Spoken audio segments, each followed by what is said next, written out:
श्री सुमंत जी महाराज पहुंचे हैं अयोध्या।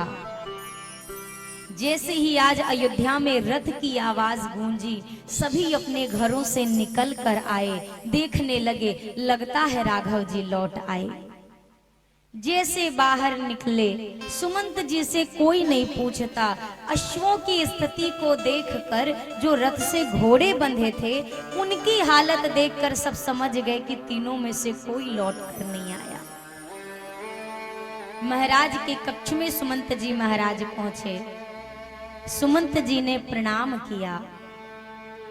श्री दशरथ जी महाराज मानो किसी जल से बाहर फेंकी हुई मछली को कोई वापस जल में डाल दे, सुमंत जी के वचन कान में पड़े और दशरथ जी वैसे ही जी उठे।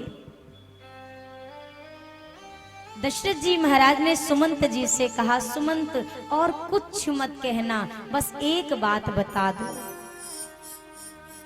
राम कुशल कहो सखा सने,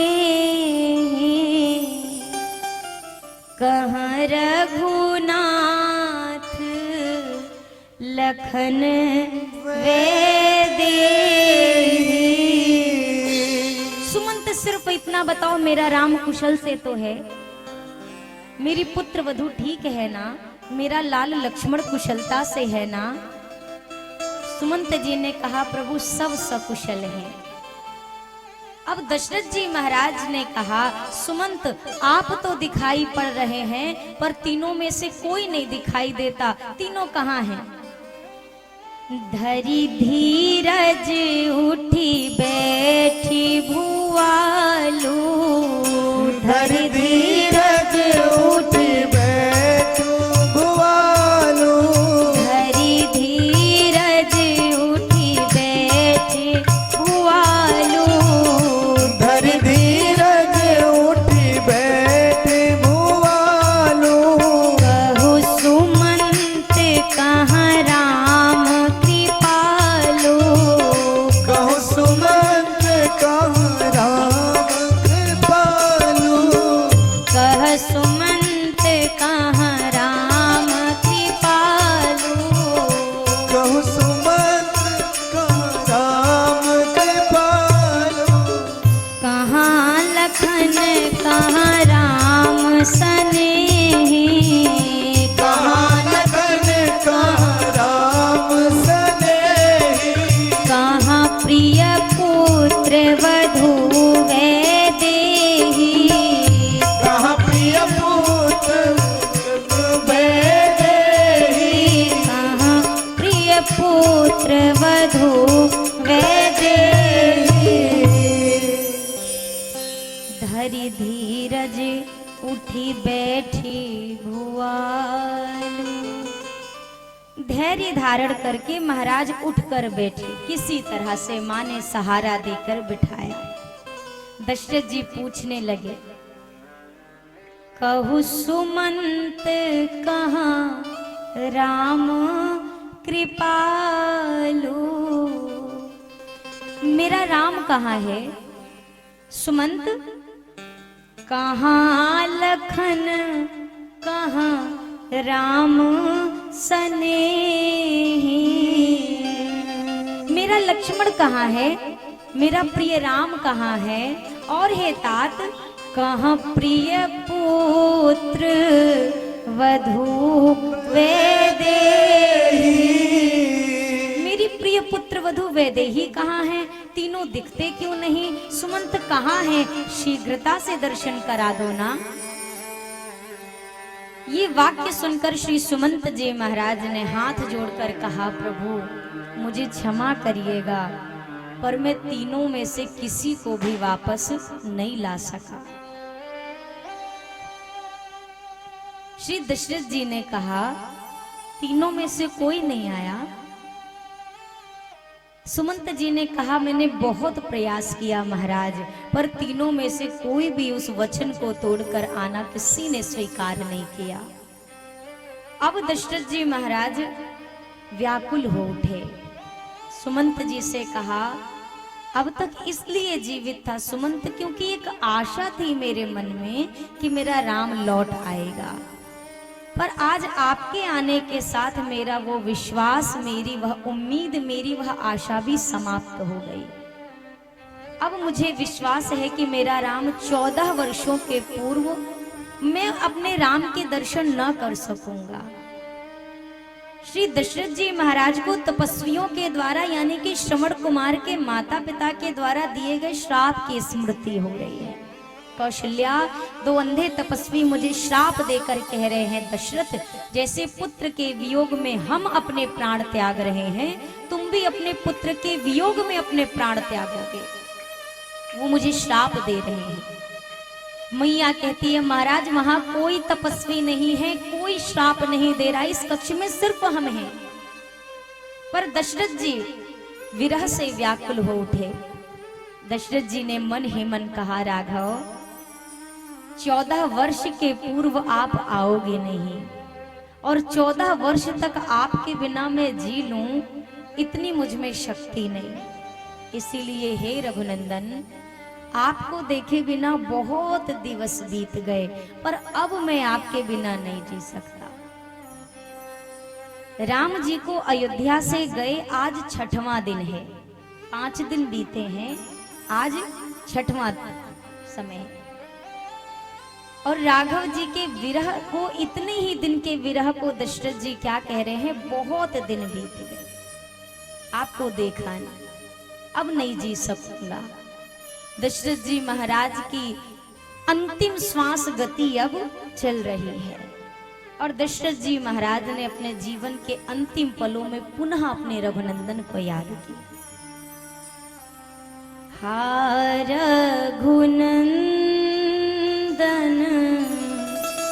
प्राण प्रीते, हा रघुनंदन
दशरथ जी महाराज कहते हैं, हे मेरे प्राणों से प्रिय राघव, आपको देखे बिना, आपके बिना जीते हुए मुझे बहुत दिन बीत गए, पर अब नहीं जी सकूंगा।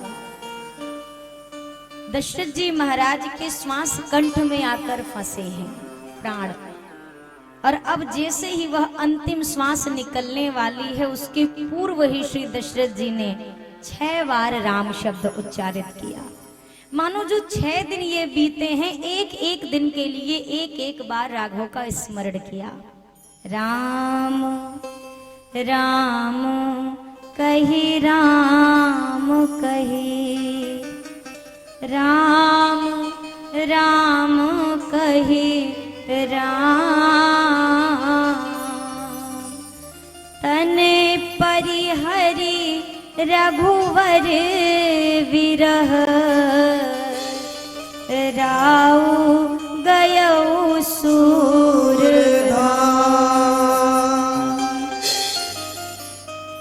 श्री दशरथ जी महाराज ने राम राम उच्चारण करते हुए अपने प्राणों को त्याग दिया। जैसे ही मैया ने देखा शरीर में कोई गति नहीं है, माँ व्याकुल होकर चरणों को पकड़कर महाराज के रुदन करने लगे। श्री वशिष्ठ जी को सूचना पहुंचाई गई। श्री वशिष्ठ जी महाराज आए और तेल से भरी हुई नौका में दशरथ जी के उस शरीर को सुरक्षित कराया। अब जरा विचार करिए कि तेल से भरी नौका में शरीर को रखने की आवश्यकता क्यों पड़ रही है आज? क्योंकि आज दशरथ जी के समीप 4 पुत्रों में से एक भी ऐसा पुत्र नहीं है जो आज दशरथ जी की अंत्येष्टि कर सके। हम आप कहते हैं, अक्सर सोचते हैं, एक बेटा हो जाए तो फिर तो सारी चीजें ठीक है, कम से कम पानी देने वाला हो जाए। एक बेटा हो जाए तो हमारा बुढ़ापा बन जाएगा, एक बेटा हो जाए तो हमें बुढ़ापे में सहारा देने वाला हो जाएगा। दशरथ जी ने 4 पुत्र रत्न पाए, साधारण नहीं, त्रिभुवन विदित भगत भयहारी, जो भक्तों के भय को हरने वाले हैं, जो पूरे त्रैलोक्य में जिनका यशोगान होता है, वैसे पुत्र दशरथ जी को मिले हैं, स्वयं भगवान। लेकिन फिर भी विधि के विधान को आप देखिए, 4 पुत्र हैं, चक्रवर्ती कहकर सारा जग जिनको नमन करे आदर से, 4 दिशा में जिसका गौरव सुर नर मुनि गाते एक स्वर से। पुत्र रत्न हैं 4 किंतु चारों के चारों दूर है घर से, और सब कुछ होते एक राजा अपने अंतिम संस्कार को तरसे। चक्रवर्ती राजा हैं, मतलब पूरे विश्व में उनका एक छत्र शासन है, कोई दूसरा राजा उनके नजदीक भी नहीं, सब उनके शासन के अंतर्गत आते हैं, सभी राज्य सभी देश। ऐसे चक्रवर्ती सम्राट श्री दशरथ जी, धन कितना है जानते हैं? धन के राजा कौन है? किसकी पूजा करते हैं? अभी दीपावली में की होगी, किसकी पूजा करते हैं? धन के राजा, जिनको कोषाध्यक्ष बनाया गया है, कुबेर जी। जब दशरथ जी की संपत्ति की ओर देखते हैं ना, तो दशरथ धन सुनी धनद लजाही। दशरथ जी की संपत्ति का अवलोकन करके स्वयं धन के राजा भी संकोच में आ जाते हैं कि प्रॉपर्टी के असली मालिक तो हम हैं, पर हमारे पास भी इतना नहीं जितना दशरथ जी के पास है। और जिसके पास राम जी रूपी धन आ जाए भैया, मुझे नहीं लगता कि इससे बड़ा धन संसार में दूसरा कोई हो सकता है। इतना सब कुछ, इतनी समृद्धि है, इतना सम्मान है, जिनके यश का गान सभी करते रहते हैं। अरे ये वो दशरथ जी हैं कि जब स्वर्ग लोक भी जाते हैं तो इंद्र अपना आधा सिंहासन इनके लिए खाली कर देता है, अपने साथ आसन देता है। वो श्री दशरथ जी महाराज आज जब अंतिम घड़ी है, कोई एक पुत्र नहीं है जो दशरथ जी की अंत्येष्टि कर सके।